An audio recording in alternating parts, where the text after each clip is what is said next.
Didn't Ibrahim alayhi salam have a toxic father? Didn't Yusuf alayhi salam have narcissistic brothers? Didn't they? Isn't he a victim of family abuse? Wasn't he being gaslit when he was being called a thief? Isn't this what was happening to them? So they could take all of that, listen to all of that, and those experiences, and then for the rest of their life, they can say, I know all these fathers, they're toxic. I know I need to draw a healthy boundary between me and them, and etc.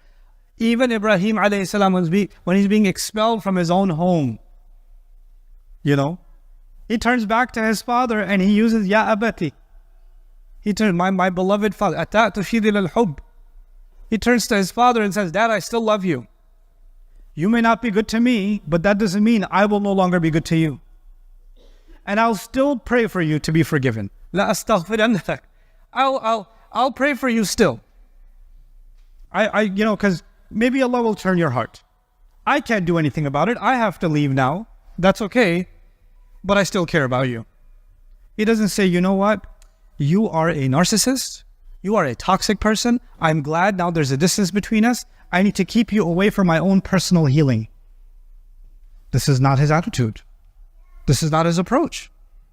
What we have done is we have created, and these judgments, these labels, they are against the fundamental teachings of our deen. And I'll leave you one last, especially within our families. Okay, you could have an argument between husband and wife. Happens. Okay, don't raise your hand. But if you have an argument, husband and wife, and one of you says, you're such an abuser. You're such a gaslighter. Instead of, what does the deen tell us to say? وَقُلْ لِعِبَادِي يَقُولُ الَّتِي هِيَ أَحْسَنُ إِنَّ الشَّيْطَانَ يَنزَغُ بَيْنَكُمْ. Allah says that tell my servants, say something that is better and more beautiful. Because shaitan will try to cause friction between you, chaos between you, discord between you. If there's an argument happening and you hear something painful, you could respond with something that will make things worse. You can also respond with something that can change the direction of the conversation towards something better. Allah is not telling you to walk away from the conversation. Allah is telling you to deal with the conversation.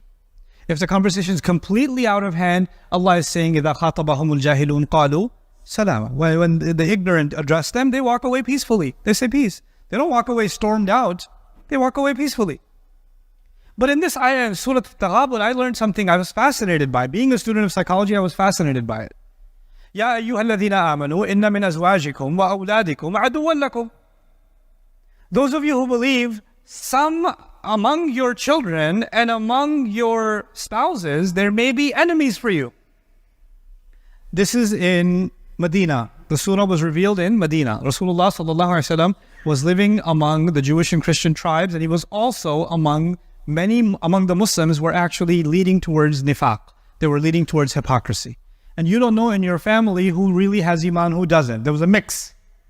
And Allah is that. Now the Prophet ﷺ says, get ready for Badr or get ready for Uhud. And some family members saying, why are you going to get yourself killed?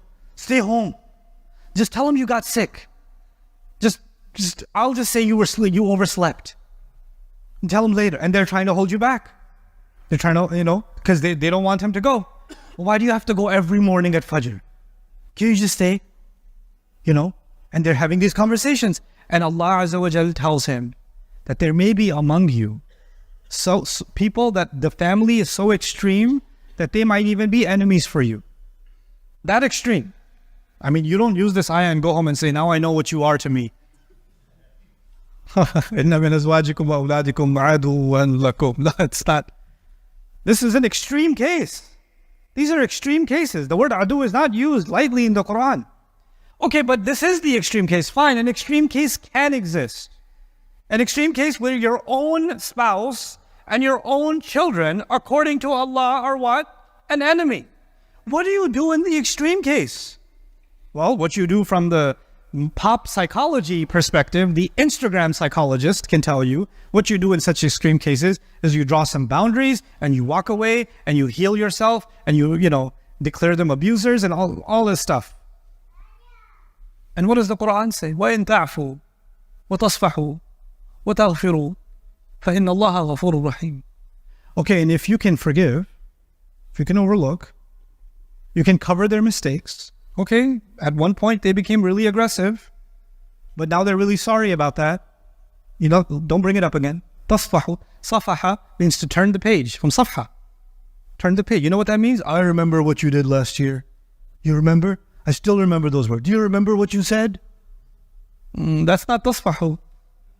I'm still traumatized about that. Let me repeat it again as if it happened right. I didn't say it again. No, but it still hurts me though. I'm still traumatized. Therefore, I need to do dhikr of that all the time. I need to give you a khutbah about that all the time.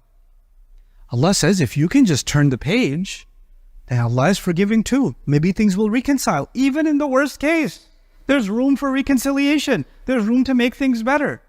But if the hearts are not, if you're too absorbed in yourself, you're not going to look for a solution. The only thing that you want to serve is your wishes. And so this is the last thing I will share with you. The direction that psychology is going in now, pop psychology, reminds me of the ayah of Surah Al-Jathiyah. أَرَأَيْتَ مَنِ اتَّخَذَ إِلَهَهُ هَوَاهُ وَأَضَلَّهُ اللَّهُ عَلَى عِلْمٍ. Did you see someone who takes their feeling, their empty feeling, and they turn it into their God? Their God has become their feeling. And Allah allows this person to be misguided even though they have knowledge. Ala ilm. They can know. They can be a PhD. They can be a doctor. They can be a professional. But they are being led by their emotions. And they give themselves a new diagnosis and give other people a diagnosis depending on how they make them feel. Today you're a narcissist. Tomorrow you're an abuser. The next day you're a toxic person. The next day you're this. The next day you're depressed. The next day you're, you have attachment issues.